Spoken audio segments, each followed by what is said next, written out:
spirituel, le mot sentiment n'existe pas. Dans les combats spirituels, il y a pas. Dans le corps de l'homme, il y a l'homme en entier, qu'il a le corps, l'âme, son esprit et l'esprit de Dieu. La présence de Dieu, c'est l'absence totale du diable. Qui t'a dit comme ça? Ah bon? Là où les enfants de Dieu se réunissent, les diables peuvent aussi venir là. C'est pourquoi apôtre Paul a dit, parmi vous, qu'il n'y ait pas beaucoup de prédicateurs au jour d'aujourd'hui. Tout le monde essaye de prêcher. Et pendant qu'on fait la louange, toi tu viens avec toute ta gloire. Et le modérateur qui coupe la louange de Dieu. Oh non, en tout cas, ma gardons silence. Nous allons acclamer la présence ou saluer l'entrée de l'homme de Dieu. Ozaina mobali moko boye. O mobali Alexei Ngatan, abali ngate. Yeba que nous allons dans un signe de prison hérodienne. Pourquoi nous allons nous comme chrétien? Non, pourquoi comme chrétien? Et tout ma ekokoya. Bako bunzu balandi otina kati église. Ngana boyebisa bantu ya famille. Tala motutel abonde na senga libala. Yama Bible lobi si vous priez, priez aussi par je souhaite que vous parliez aussi en langue. Ngana que la ne pas tout o ba osa mais l'église bon mawa. Net pas passer mais l'église est pasteur pétage. Donc la bon mawa. Ozo sa mais l'église est pasteur pétage. Azuma ko on est à tena mutu na yo. Donc yo moi bi que non li fait les a. Akom ko yemi la ne pas tout ko ba mi seigneur surtout. To yeba kate. Mais mon bain va s'infiltrer dans la église. Et ça va pasteur va s'infiltrer dans la église. Votre prophète nous va comme un n'engagement. Soit benye, enseigne bon, un bon ministre de Dieu. Il y a des ministres qui sont des faux ministres, ministres impolis. Bon, et puis nos prophètes n'ont pas s'entendre, mais vous savez la rawa. Oh non, total ma bien date sur toi la naran zambinaï. Ah, total ma souma date toi la naran zambinaï. Bateau nous sommes ensemble l'église à passer pétage. Ce va quel fait faute n'a pas mot. Oui, que nos pasteurs à ce petit, mais vous savez bien. Fonctionne. Oh, lali, au lotindoto mubali na yo, alimos natongo la mukale, nanimyote to kabana, ne frère Madilou, aïma, mubali la boyingana se andoto, alotina joueni banda. Et comme un atongo, ozomona. Chers internautes fidèles abonnés sur votre chaîne DN Concept TV. Bon début du mois de juillet, bon début des semaines avec Stella Étoile à Silva. Dans ce qui nous a été, Nalomina Bissot, Stella Étoile, veut dire merci dans mon boss Diensuka, le courageux pour la confiance que tu as donnée à Stella Étoile. Ça me va au cœur et puis à toute l'équipe technique au travers de la DN Concept TV, dans mon Audrey, dans mon noble, pourquoi pas décrire de trop de l'offre pour vous. Nous avons pour la recette, nous avons analysé sur tout pour évoluer là. Je suis passé sur mon plateau dans la lune de prophète, docteur Patrick, le prophète des étoiles. Docteur Patrick, le prophète des étoiles, avec les réalités du combat spirituel. Notre titre pour notre sujet, il y a les réalités du combat spirituel. Et puis, on a 5 grandes prisons sataniques autour de nous. Mais, cause y attend, notre docteur Patrick, prison hérodiaque, prison des songes. Soit à l'Albi, soit à la fête, et invite docteur Patrick, le prophète des étoiles, les grandes prisons sataniques, donc prison hérodiaque, la prison des songes. Là, je dis un grand merci à Steve depuis quelque part pour ce respect pour vous. Réalisateur Fourant au plateau, on a invité dans le PC, ma salutation, ma salam, ma shalom, bonjour, docteur Patrick. Merci beaucoup, je suis hyper ravi d'être ici encore chez toi. C'est votre plateau, que l'Éternel te bénisse, Madame Stella. Je bénis aussi la personne qui est derrière la caméra, que l'Éternel les bénisse. La bénisse, voilà, vous voulez dire, parce que c'est une personne. Et les patrons de cette chaîne, que l'Éternel les bénisse, parce que tout le peuple de Dieu qui nous regarde à cet instant.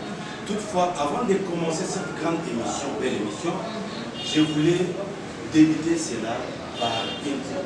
Si vous me permettez. Pas de problème, merci beaucoup. Éternel et bon Dieu le Tout-Puissant, nous te sommes reconnaissants parce que tu nous as donné le souffle de vie et cela est gratuit. Je bénis tout le monde qui nous suit en ce moment.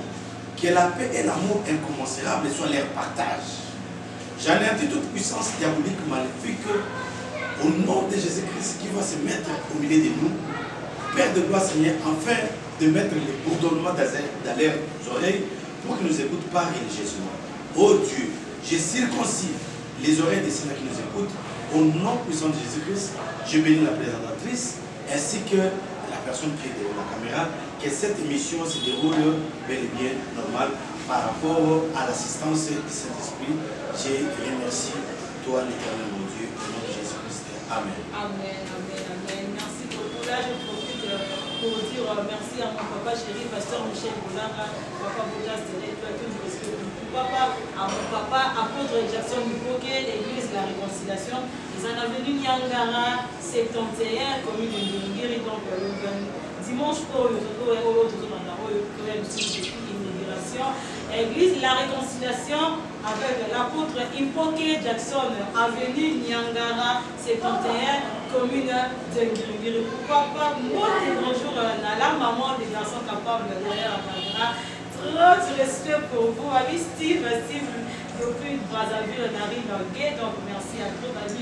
326 Waba, et notre prophète Patrick, les étoiles. La réalité du combat spirituel.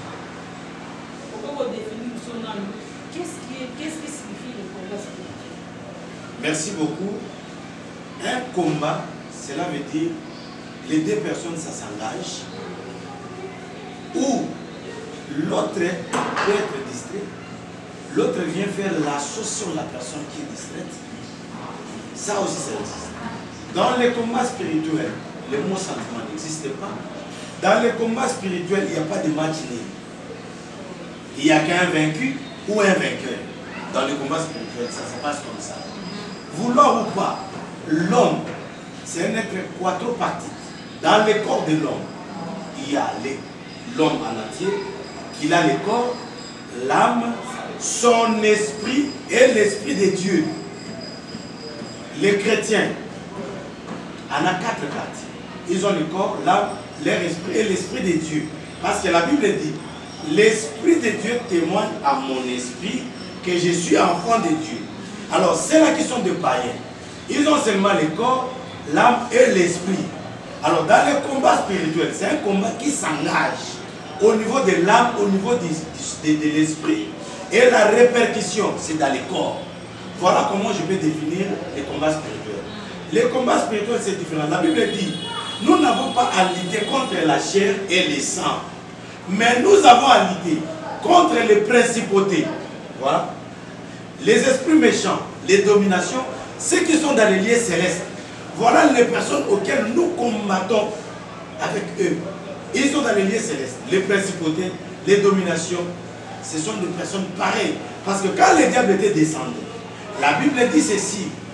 Il y a eu des génies de l'air, des géants, qu'on appelle des principautés. Ils sont restés en haut. Tu vois, c'est un combat réel. Un enfant de Dieu, un chrétien, n'est pas épargné. Parce que la Bible dit dans le livre d'Apocalypse, chapitre 12, malheur à la terre, car le diable est descendu sur la terre, sachant qu'il a peu de temps, il est animé d'une grande colère. Tu vois, le diable est descendu. Moi, je trouve pas vraiment bon pour les prophètes, là, les pasteurs, qui trouvent une personne au cours de la route, qui prophétise pour lui, oh non, j'ai vu des combats sur toi. Le combat a été déjà dit dans la Bible. Quand nous marchons étant des chrétiens, nous savons que nous avons déjà des combats. Vouloir ou pas. Même à l'église, même lui-même Jésus-Christ, après les jeûnes de 40 jours, 40 nuits, la Bible dit que non, il fut tenté par le diable. Le diable n'a pas créé la présence même des anges. Et il y a des modérateurs là qui disent, oh non, la présence de Dieu, c'est l'absence totale du diable. Qui t'a dit comme ça? Ah bon? Là où les enfants de Dieu se réunissent, le diable peut aussi venir là. Ah bon? Souvenez-vous dans le livre de Job, la Bible dit pendant que les enfants de Dieu étaient autour de Dieu, je ne sais pas faire les rapports, je ne sais pas. Dieu pose la question au diable. Lui qui a été déjà chassé avant la création de l'homme, mais il se retrouve à la présence de Dieu, Dieu lui pose la question, d'où viens-tu Satan? Il dit, je viens de parcourir la terre. As-tu remarqué mon serviteur Job? Oui, je l'ai vu. Il ne te craint pas si tu lui as donné beaucoup de bien. Bon, le diable maintenant réclame, il commence à demander la vie de Job chez Dieu, et Dieu lui permet d'aller toucher à sa vie, à sa peau, mais ne touche pas à son esprit et à son âme. Le diable était parti. Donc, quel est le modérateur? puissent avoir un peu de réflexion, qu'ils ne disent pas là où il y a la présence de Dieu, c'est l'absence totale du diable. Non, non, non. Alors c'est un slogan pour le pasteur. D'autres disent ça, la présence de Dieu, c'est l'absence totale du diable.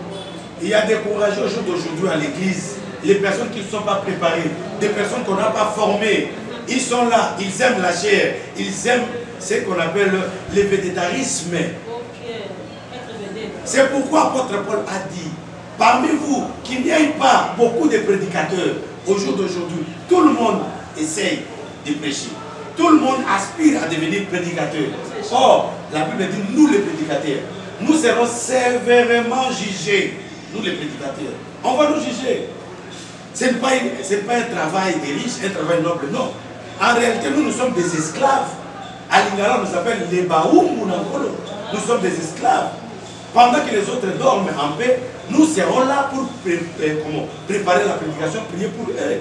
Nous ne sommes pas là vivre en aisance comme des ministres, non. Malgré qu'on nous appelle des ministres de Dieu, cependant nous sommes des serviteurs. Un bon serviteur de Dieu, c'est celui qui sert les autres. C'est ça en fait notre travail. C'est le contraire à l'église. Un pasteur, soit il paye 9h ou 10h, appuyer à ceux qui vont maintenant, celui qui est serviteur, tout prophète, serviteur dans les bandits. Mais au contraire, les hommes vice-versa. Mais c'est compliqué avec les pasteurs d'aujourd'hui. Moi, je ne trouve pas bon pour ces pasteurs-là. Comment tu peux laisser tes enfants commencer les cultes? Toi, tu es où? À la maison, tu fais quoi? Au bureau, tu reçois les gens? Non, il faut que tu y sois. Déjà, quand les cultes commencent, c'est toi le pasteur qui va ouvrir les rideaux. Tu es là, tu pries pour l'ouverture du culte. Tu pries pendant que les intercesseurs sont là, en train de prier. Tu es là. Parce que tu dois suivre tous les mouvements possibles. Et tu dois corriger, tu dois arranger. C'est toi qui as le cœur de ces grands cultes-là. Alors comment toi tu peux être ailleurs? Les cultes commencent et pendant qu'on fait la louange, toi tu viens avec toute ta gloire. Et le modérateur qui coupe la louange des dieux. Oh non, en tout cas, ma gardons silence. Nous allons acclamer la présence ou saluer l'entrée de l'homme de Dieu. L'entrée triomphante de l'homme de Dieu. L'homme de Dieu entre. Non, ce n'est pas normal. Prophète Patrick, le prophète des étoiles, mais quand il dit le baraki, il m'a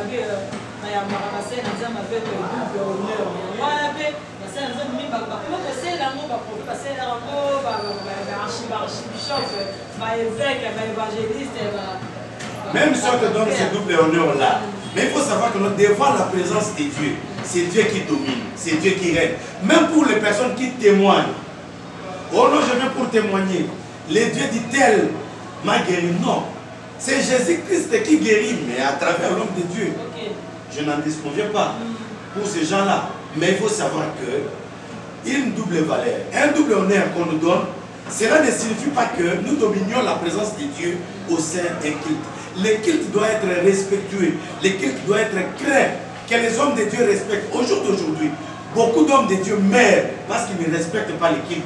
Beaucoup d'hommes de Dieu meurent parce qu'ils ne respectent pas la présence glorieuse de Dieu. C'est Dieu qui règne, c'est Dieu qui prime, c'est Dieu qui domine dans un culte. Toi, tu es serviteur de Dieu. Diminue-toi, humilie-toi sous la main puissante de Dieu. Autant convenable, il va t'élever bel et bien. Merci beaucoup, prophète.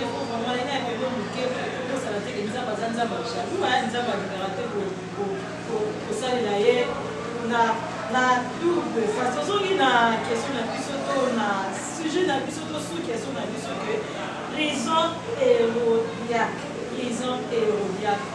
Vos avis, que notre prophète des étoiles a pu expliquer Bissot et puis a pu définir Bissot prison. Alors tu peux définir déjà prison et puis après cette définition, il y a prison hérodiaque.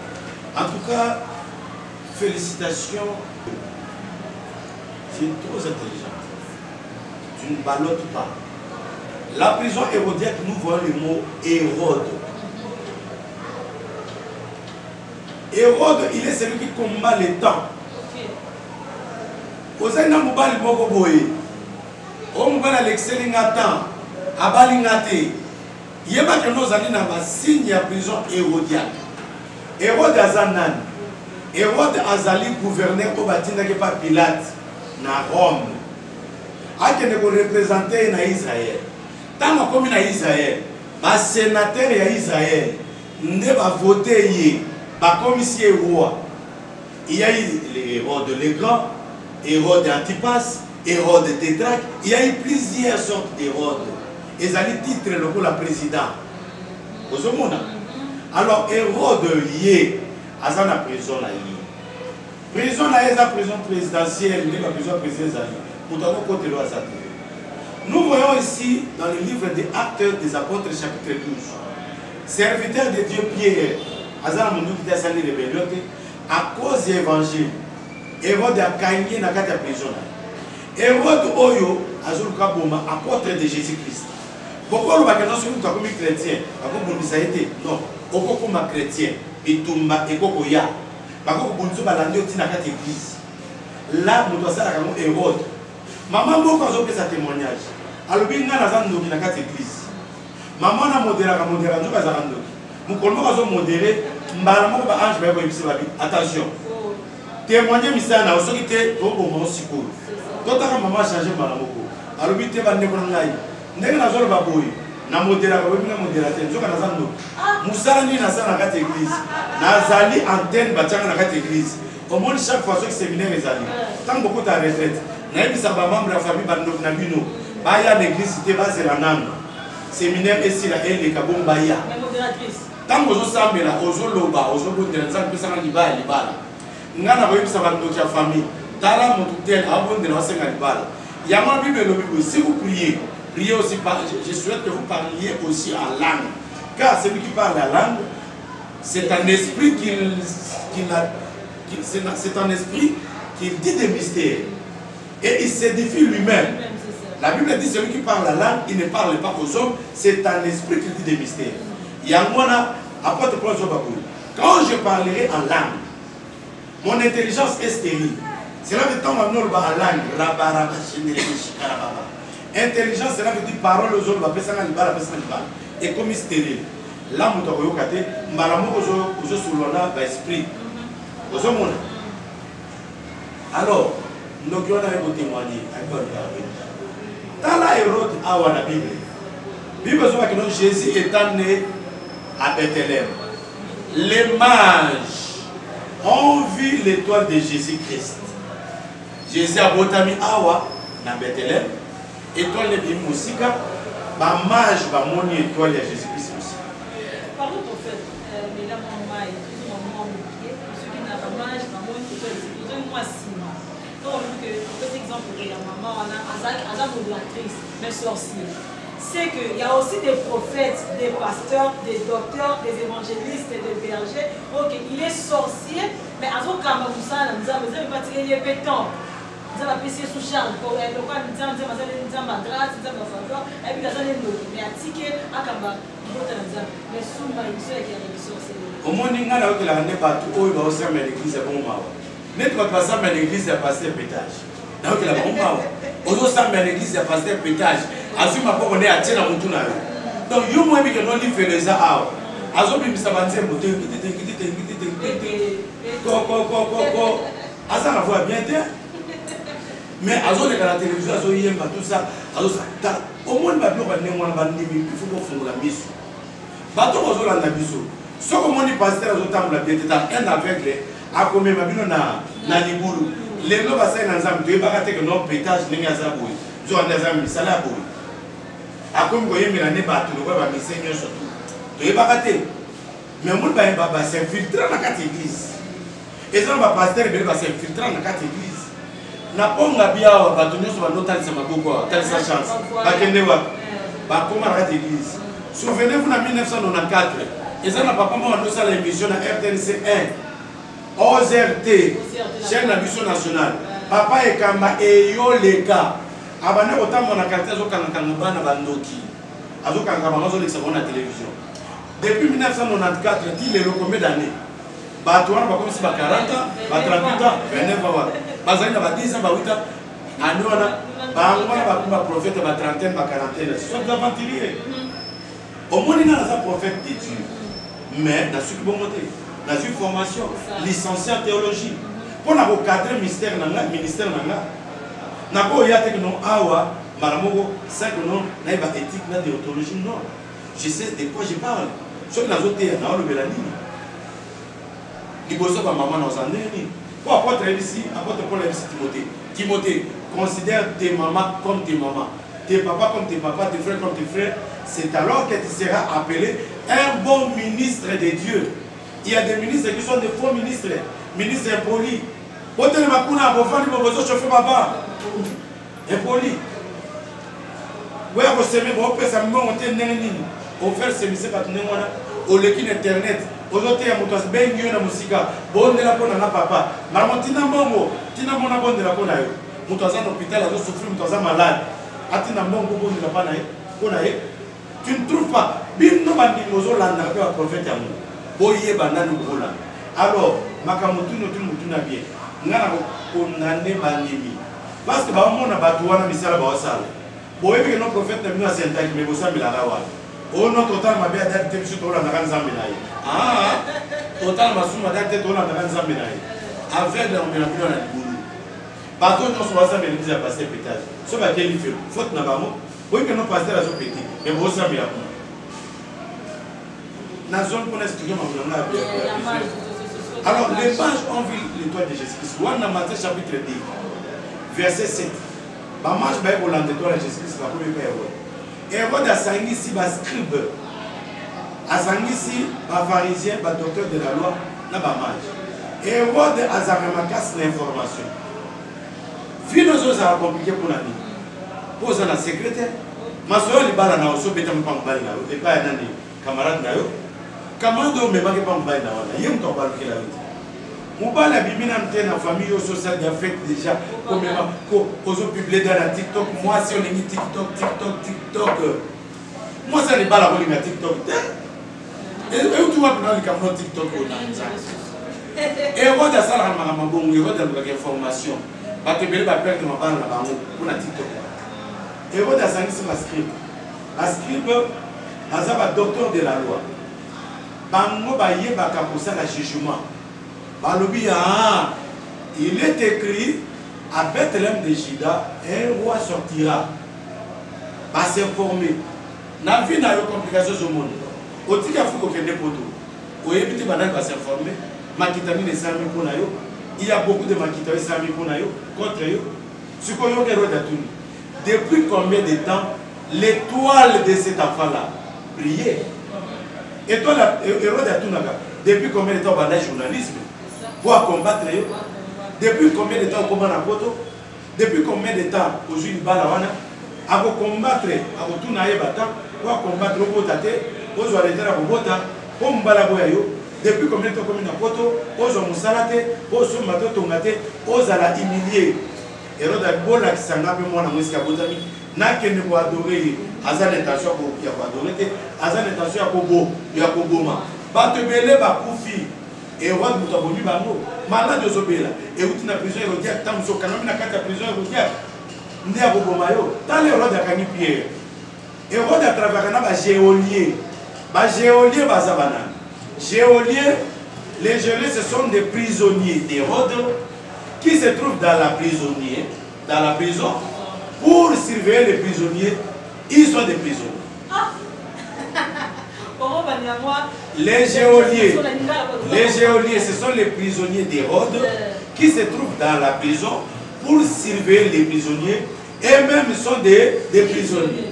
Les géoliers, par exemple, les prisonniers dans la Hérode, dans la prison, pour surveiller les prisonniers.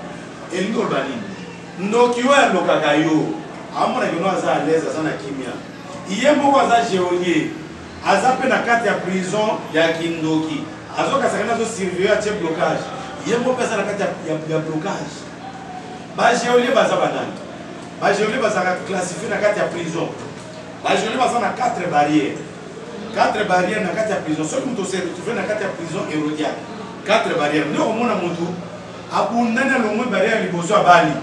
Problème à côté. Ce qui a boti, on va aligner sur tes. Moi, si ma belle est aligné sur tes. Azé ce qui te côté à Kofiko.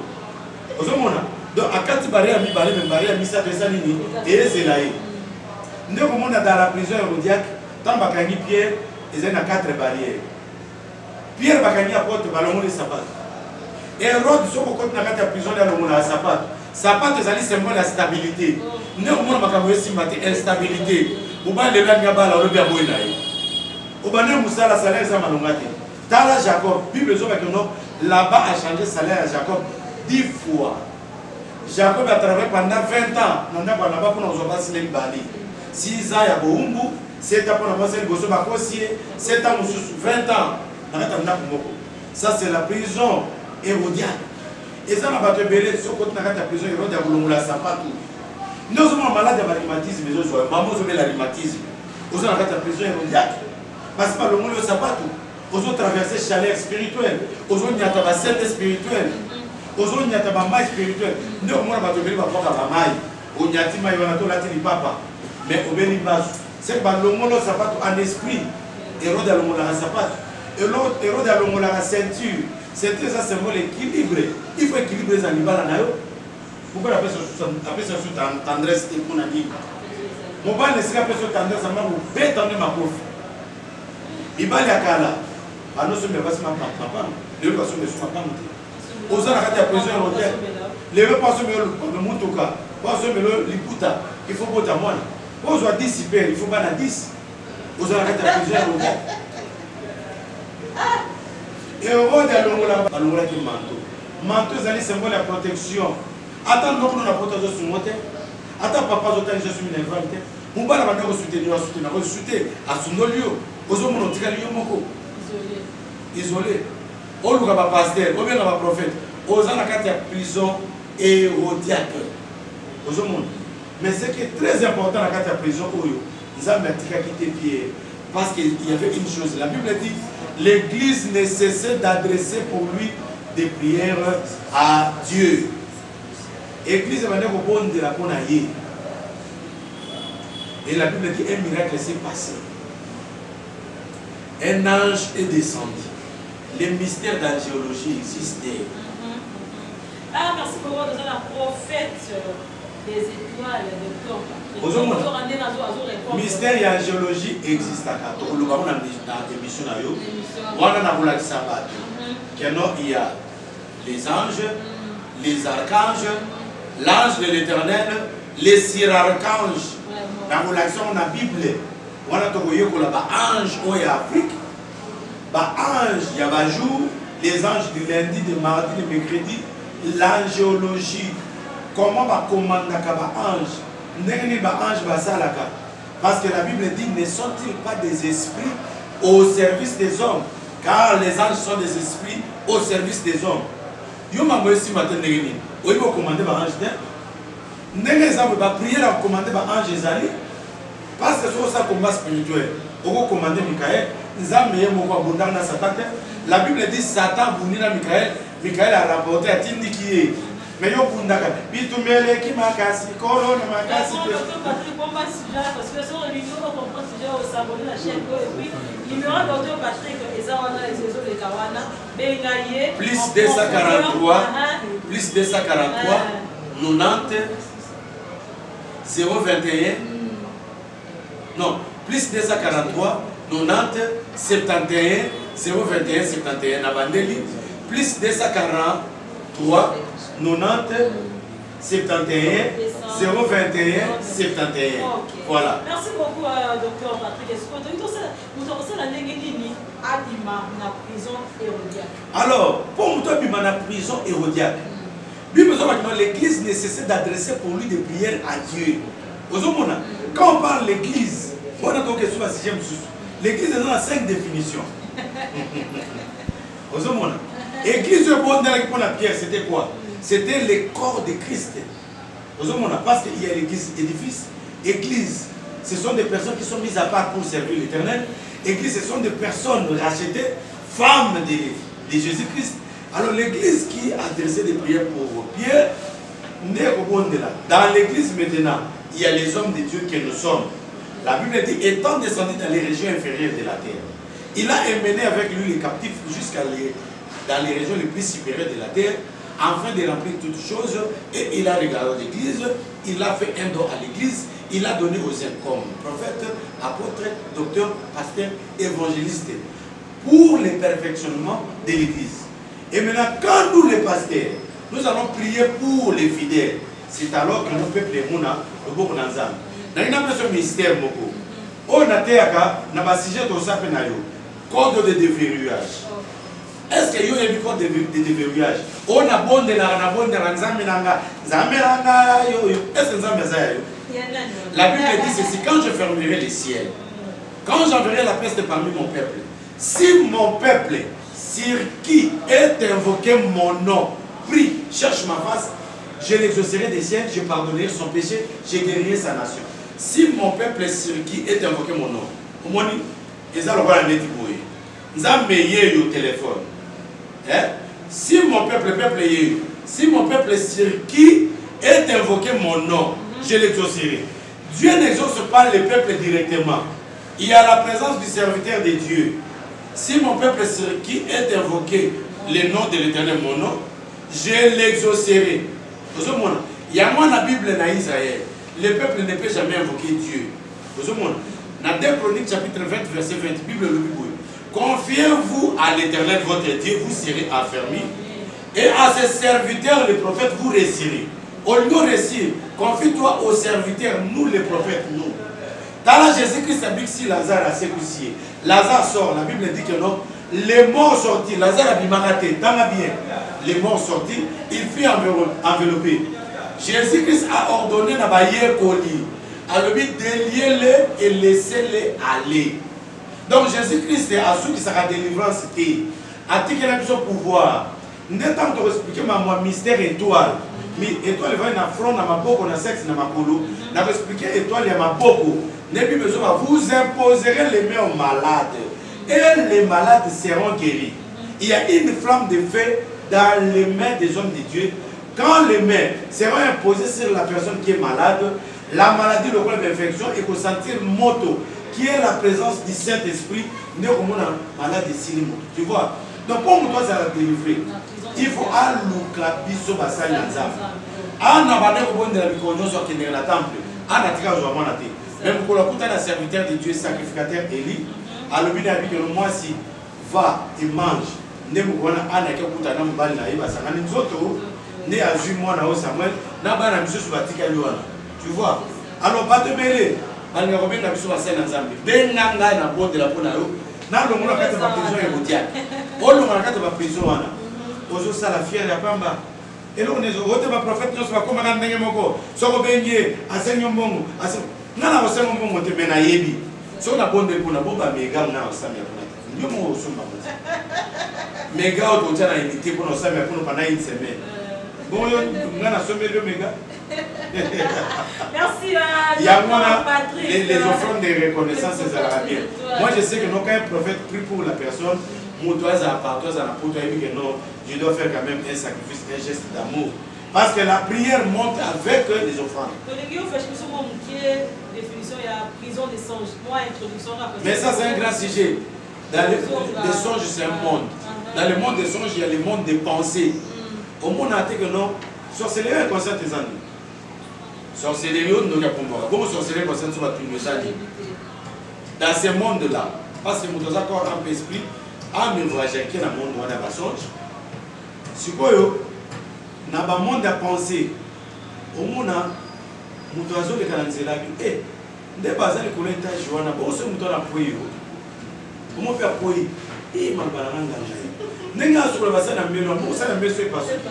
Comment faire penser? Eh, naïbaïka. C'est la sorcellerie inconsciente. La Bible dit que les biens sont l'objet de vos pensées. Que les biens sont. Au moins,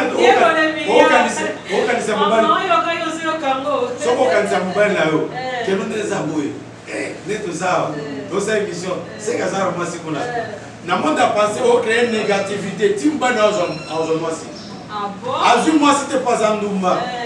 Moi si parce que yo qui dans le monde à penser au créer système, il y a négativité. C'est tout raisonner. Maman, raisonner Bible dit qu'elle est bien. Soit l'objet de vos pensées. Quand ils sont bien malades, moi c'est moi c'est Aminanda. Moi c'est un compte. Yokaye.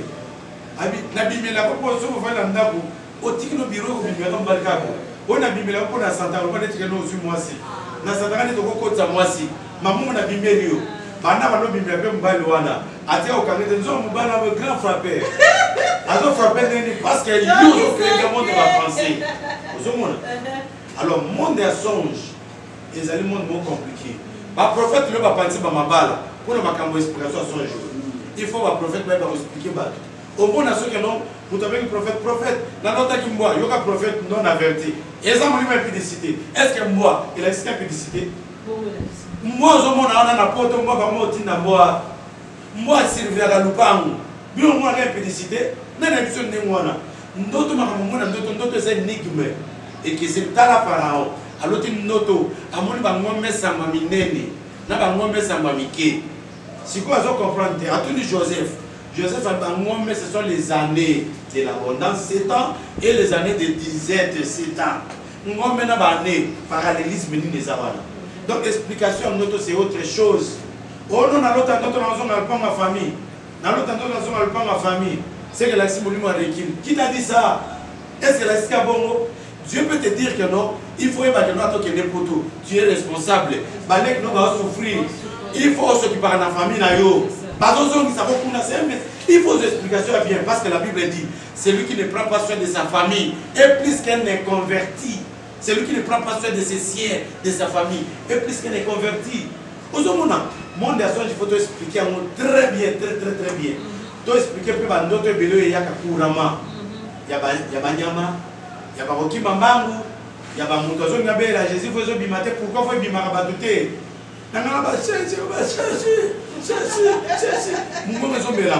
Toujours dans les songes. Le monde des songes annonce un grand combat spirituel. Je vais expliquer cela dans le livre de Job, chapitre 32. La Bible dit Dieu parle tantôt d'une manière, tantôt d'une autre.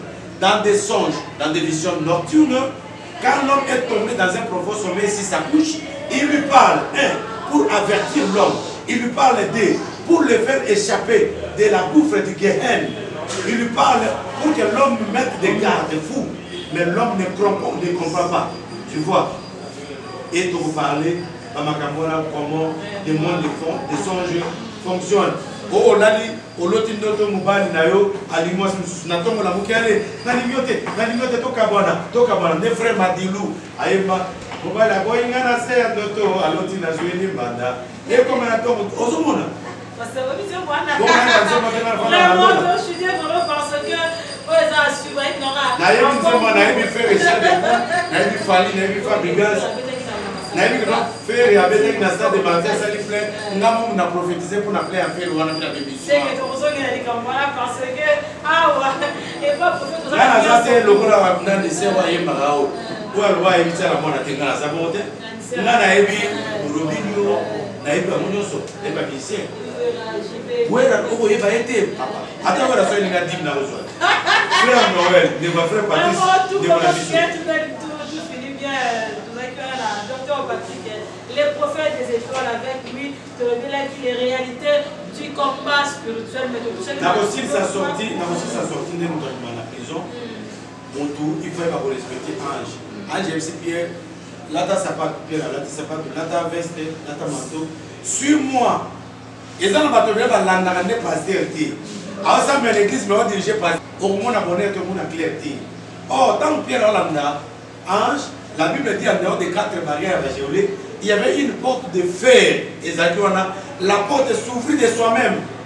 Quand il va suivre l'ange, Ange a l'action Makamou. La Bible dit, Pierre étant rentré en lui-même, il s'est dit, réellement, j'ai vu que l'Éternel m'a délivré de la prison hérodiaque. N'après si moi, tu as maman Émilie, après, si moi, tu as maman Obélie, Bingazores. Après, si moi, tu as maman Émilie, la petite sœur Nangaï, Christelle M. Christelle M, secrétaire Nangaï, propre. Moi, je n'ai pas parlé de Nangaï. Papa, c'est total à la commentaire. Si moi, tu as artiste où il y a un Berit M, Yende, Des bakino il y a des maçons. Ok. Adieu le mignon sans oublier la Dieu les mignons à il y a malade émission soutien. Ah oui, quand même, il y a docteur Patrick, le prophète des étoiles. Merci vraiment la vie. Ouais, afficher le nom là, ouais, afficher le nom là. Soit afficher le nom là, tu vas bien quitter. Merci beaucoup, chère Regina Moudi Cosmétique, habillement de luxe dans la ville Yakunia, pour la Tikitoko, sans oublier, chez Regina Moudi Cosmétique, habillement dans la ville